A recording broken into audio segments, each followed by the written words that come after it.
Hi all, in this lab, let us understand how to integrate DynamoDB with REST APIs. Okay, so most of the times when we want to write, some data into the DynamoDB database table, then we use Lambda. But it is not required because API Gateway is a direct integration of calling the DynamoDB APIs directly. Okay, now let us see how this architecture looks like. So we have one API gateway, REST API implemented. It's called DynamoDB Integration API. And we have one resource called slash resource slash ID. So we have two methods, get and post. So if you want to write something into the DynamoDB table, we use post method. And if you want to read the records, then we'll use the get method. Okay. Now we create one DynamoDB as a backend. Now, when a client sends a request, we say JSON object, the request will go to the API, and here we are not doing any transformation, so it goes as it is to the backend, and the results are the data is written into the DynamoDB table, and the response is coming back to the client as a HTTP 200, and there is no response body because it's just a notification that the entry is written to the DynamoDB. Okay, but when you do the get API, then we'll retrieve the entire JSON object, okay, from the database. Okay, so this is a very simple integration of REST API of API gateway and the DynamoDB. It's a very useful integration for most of the serverless applications. Now let us go to the source code and see how to implement this in the Terraform. Hi all, in this lab, let us understand how to integrate DynamoDB tables directly with API gateway. Okay, sometimes when you want to store some data into DynamoDB tables, typically, a Lambda is used in between as a compute layer. But when you integrate with API gateway with the DynamoDB, you don't require an extra Lambda in between.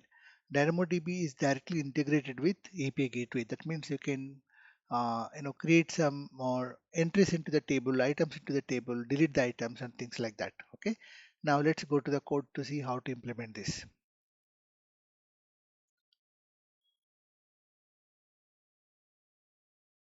So this is our main code where we are creating a REST API called DynamoDB Integration API. So it's of type regional endpoint, and the specification for this is coming from OpenAPI. Okay, see the OpenAPI specification is here. So we have one resource called slash resource and one get method. So in the get method, we are basically calling a query function for the DynamoDB to retrieve the data. Okay, to retrieve the data, we have to provide the certain item element ID. Okay, some ID. Basically, ID is the key here.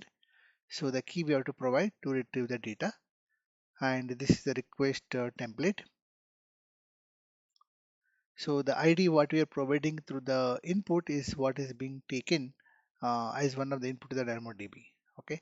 The second one is slash resource ID post. So this is where we are updating the JSON object, DynamoDB with the JSON object. Okay. So we are creating a new item into the DynamoDB table when we do the post method.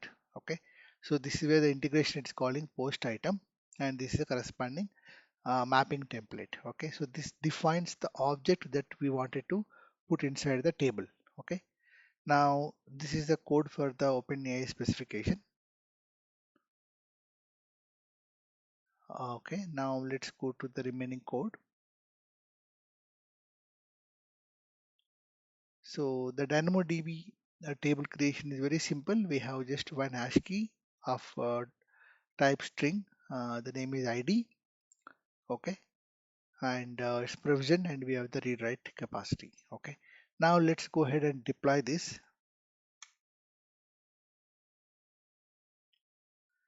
The code is deployed. So let's go to the console and see how it looks like. Okay. So this is our API gateway. We have the DynamoDB integration API. So we have one resource called slash resource with the get function. So in the get function, we basically pass an ID parameter. So let's go one by one. So here we don't have any configuration. And in the integration request, so we have one mapping. Basically, we need to get the ID of the row, the element to retrieve the data. Okay. Now, if I go to the edit option, you will see that the AWS service DynamoDB is integrated, and this is a query action name, and this is the IAM role, and this is the mapping template that is providing the input data. Similarly, in the integration response, the default response of 200 is provided, and the request template also in terms of what kind of data that is, needs to be sent to the client. Okay. Now, method response is also having the default 200. Now, before we go to the test, let's first look at the other resource. Okay, slash resource ID post. So in the post, basically the request method request is same, but in the integration request we are using the AWS service, and this is a template. So this is the entire JSON object that we are storing in the DynamoDB, and this is the name of the table. Okay, so for the DynamoDB integration service, this is what is required. Now in the integration response, so we are not having any mapping templates here. The method response is also more or less same. Okay. Now let's go ahead and test this. Let's go to the test. So before that, let's also go to the DynamoDB. So this is a table. Okay. And this is a partition key is ID and the subtype string. Okay. So let us provide an ID value 3. Okay. Just for testing purpose, and we provide a sample JSON file, JSON object. Now if I do test, so basically I see the status code 200 return, response body is empty, and this is the set of logs. Okay, so this is the data that we have sent, and also we have provided ID is equal to 3. Okay, now this is what the request body after the transformation. So when the DynamoDB is called, this is what will be sent, and the response is null object, so you don't see any JSON object here. Okay, now if I go back to the slash resource and get, I can simply, okay, before I do this, let me first go to the DynamoDB table and see whether our data is stored or not. Okay, so ID is equal to 3 is stored. Okay, this is what we have provided. Now we can just query this also. Okay, when I say ID is equal to 3 and get the data, right? So we're also receiving it. Okay, 200. So that means we're able to retrieve. Okay, so that means the API gateway is directly interacting with the DynamoDB to create the entries, items into the table, and also retrieve, and you can also do the delete operations as well. Okay, now let's go to the console and do the same test using the CLI. Basically, let us do the same test through CLI. So this is my URL for the stage stage method. Okay, for my stage dev, and I will just provide 4 here. So I'm just updating the DynamoDB with one entry using an ID 4.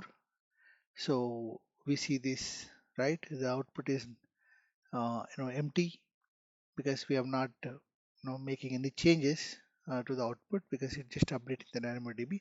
Now if I do a get call with 4 as the ID, which is what is used to create the object earlier, entry earlier, so now we get the data back. Okay, so this is how we can see how the API gateway is integrated with the DynamoDB for updating the DynamoDB table with entries and retrieving those entries, and also even deletion also. Okay.